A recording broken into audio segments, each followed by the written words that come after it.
Masolo ya mboka, masolo ya mboka.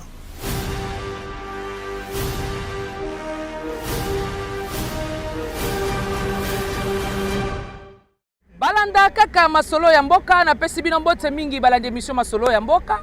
Tozali awa précisément na commune Ntsele na quartier Kinkole na port. Toye kotala ndenge misala ya construction ya débarcadère ezali kosalama.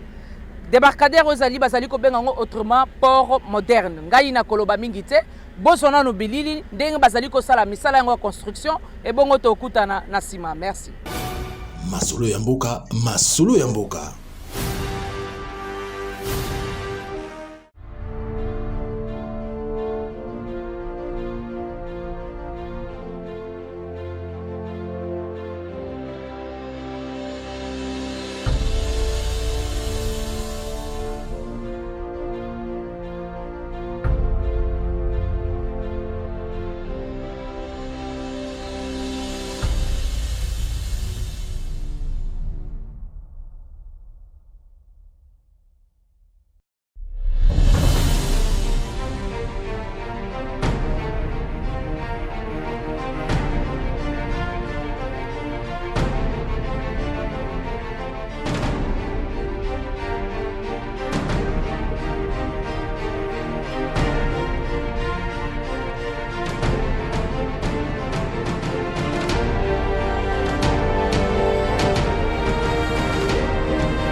Masolo ya mboka, masolo ya mboka.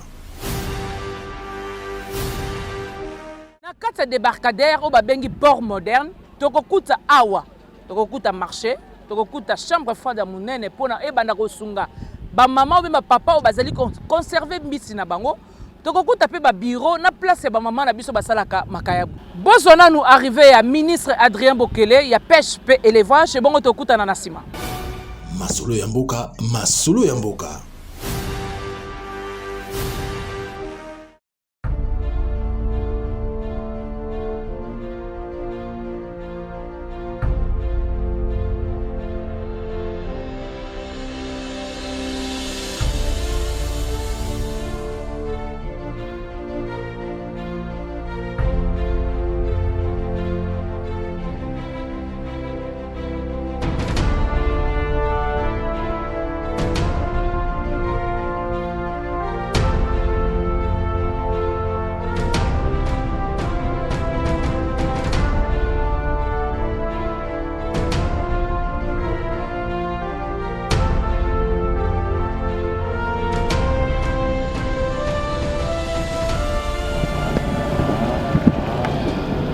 Le ministre national, l'élevage et pêche, excellence, éléments de détachement sont rangés pour vous accueillir et vous rendre les honneurs militaires à l'occasion de votre arrivée sur le site. La société des acteurs, la travail des acteurs, comme ça,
ezali bongo débarcadère ezali nini ezali bongo libongo ya mbisi oyo ezali na infrastructure oyo ozali bongo na libongo ya mbisi ozali na chambre froide ya mbisi tozali na usine ya fabrication ya glace flocon de glace na ntango pêcheur na babiro na zando ya mbisi na ntango pêcheur alingi kokenda koloboma mbisi akomema bongo baglace ou flocon de glace na boîte isotherme ntango ye akangi mbisi atie mbisi na kati ya boîte isotherme apoti glace comme ça mbisi ekopola te même soki akeyeba ngonga ebele mbisi ekobeba te ekogarde toujours baqualité organoleptique ya mbisi et puis ekozala bongo na marché ya mbisi mbisi batekaka ye polele te il faut azala na marché couvert po soki boteki mbisi bomonaka soki mbisi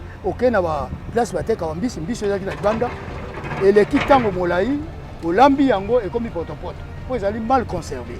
C'est comme ça. Tina ya libongo ezali mpona bapêcheur koconserve et puis c'est ça surtout conserver bambisi. tomoni na pancarte na bino bokomi ke dire mosala oyo ekozwa 11 mois oza surke na ndenge bozosala mosala oyo avant 11 mois mosala ekosila na 11 mois soki financement eza kolanda mpe lokola soki financement eza kolanda problème eza te misala tozosala mais butu moi ekosala. Le travail est divisé en 3 phases comme vous le voyez.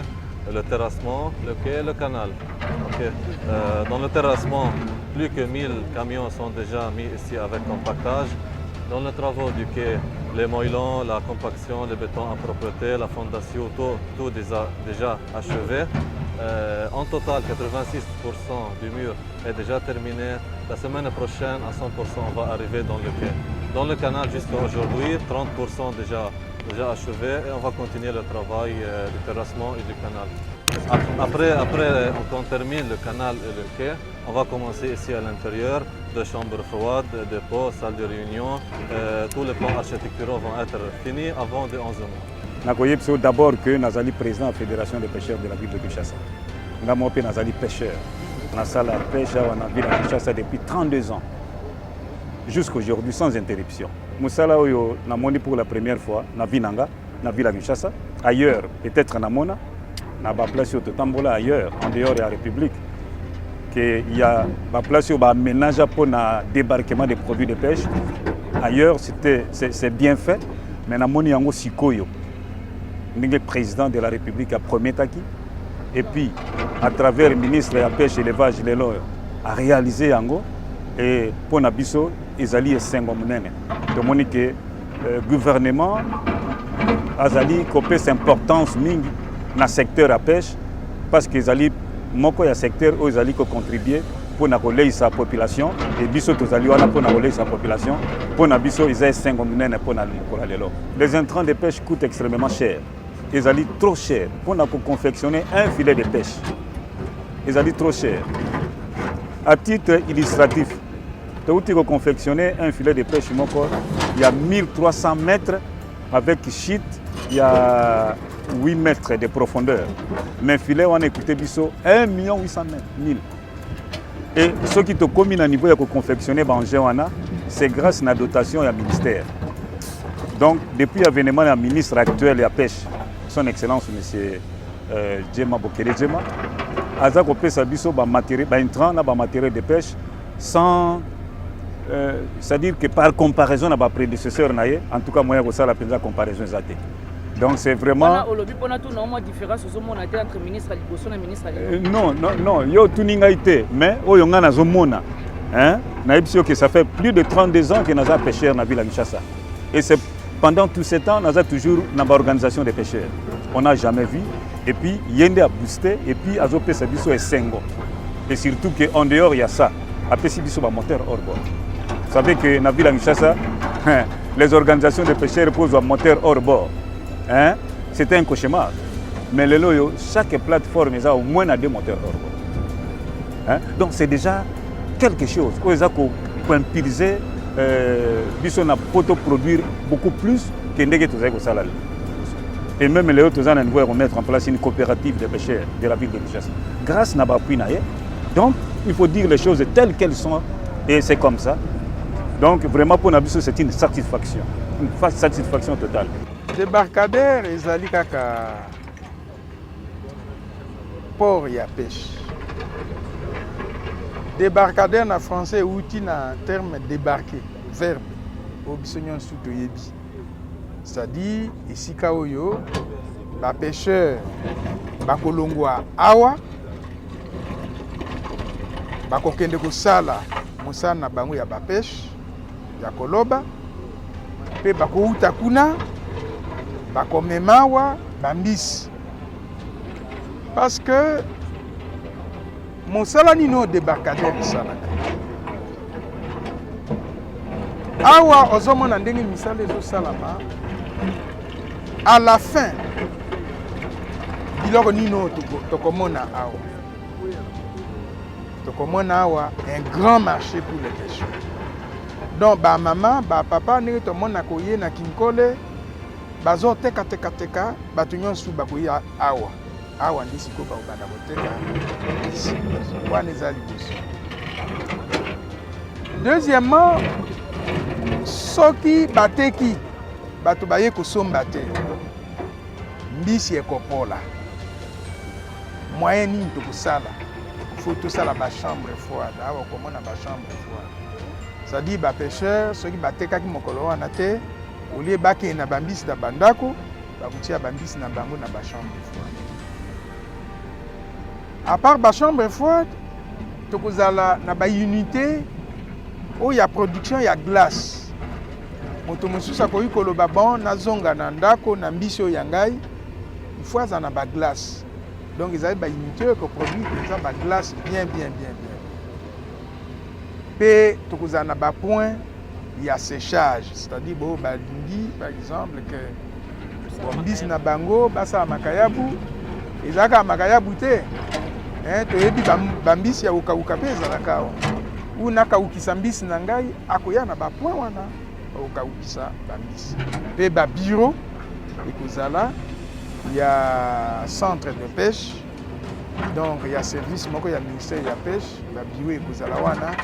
Pe esika moko, il y a moins réjouissance, il y a bateau, ceux qui baillent, pour bamela moins quelque chose, moins moko, esika moins propre. Donc ezali unité nyonso wana nde to sala awa. Ezaki promesse ya mokonzi, ezaki kozala réaliser. Et le gouvernement est content de le faire et de suivre l'exécution. Vous voyez que ça a un mois de misali. Un mois de misalo tozomona, misala minene. Vous imaginez comme na 6e mois, na 7e mois, na 8e mois. Misala nyon c'est aussi la maman et je vous le garantis. Nganaza en plus il y a pêche. En plus il y a pisciculture, tout ça là naza ba programme élevage. Élevage, tout ça, en action est belé ou tout ça. D'abord, le problème, il y a l'ibosé et l'élevage. Il y a seul, il faut que bon ça, mais que bon ça n'est ndambo tout ça na yango. Eza babibouele, eza la bangombe, eza basoso, eza okufa kufana ba maladie. Donc ça la ndengeni. Siko tout ça na phase il y a vaccination. À travers la République où tu allez pour organiser. Parce que ndambo toza na ngo wana, il faut te protéger nano yango. Les tozo sala. En plus de cela, moi ba projet isa ebelé pour te relancer la production. Pour que ça sawa eli a malam. Toza na ba projet pour na kobongsa par exemple ba abattoir pour ya biso. Oyebi lelo par exemple bato mosusu bakomisi babattoir même na bandako na bango vétérinaire aza te eloko wana ekosalaka bato balia nyama ya mabe nyama de mauvaise qualité. Il faut tobongisa baabattoir de manière que esika euti eya na abattoir wana parce que air babomi vétérinaire aza wana oyo azotala est ce que nyama oyo mpenza tokopesa population est ce que eza nyama ya malamu est ce que misuni o bato bakolia est-ce que ça misuni ya bien misuni ya malonga yango atozo bongisa ba secteur nyonso wana repeuplement ya barange tozo sala yango ezanini baranche ebele baferme ebele awa ezali lisusu na bangombe te tozotala sikoyo ndenge nini baferme wana ekoki kozwa bangombe ndenge nini baferme wana ekoki kosalaka bangombe eza na kati wana elia mpe biloko ya malamu biloko ya malonga elia biloko ya pamba te donc baprojet eza ebele mais lokola lelo toyeli nde baprojet ya débarcadère donc nde toyaki mpona makambo ya mbisi. Merci. Masolo ya mboka, masolo ya mboka. tokomi na suka ya masolo na biso ya lelo. Masolo ya lelo toyaki obetango précisément na commune ya Ntsele na quartier Kinkole na port. Toyaki kotala musala ngonde ezali kosalama toyokaki masolo ya mboka ekitaka toujours sur terrain mpona komona bino moko bomoi na bilili nde masolo ezali kobetama na ministre ya pêche pe l'élevage ayaki mpe kotala misala yango bapromettre biso ke da 11 mois misala yango nyonso ekosila na kati awa na betela bino lisolo bokomona ke non marché kozala chambre froide ekozala babiro kilikili ekozala mpona développement ya mboka na biso kaka nde Fachi Beton alobaka beton misala yango ebandi déjà mpona masolo ya lelo tosukisi yango awa. Merci.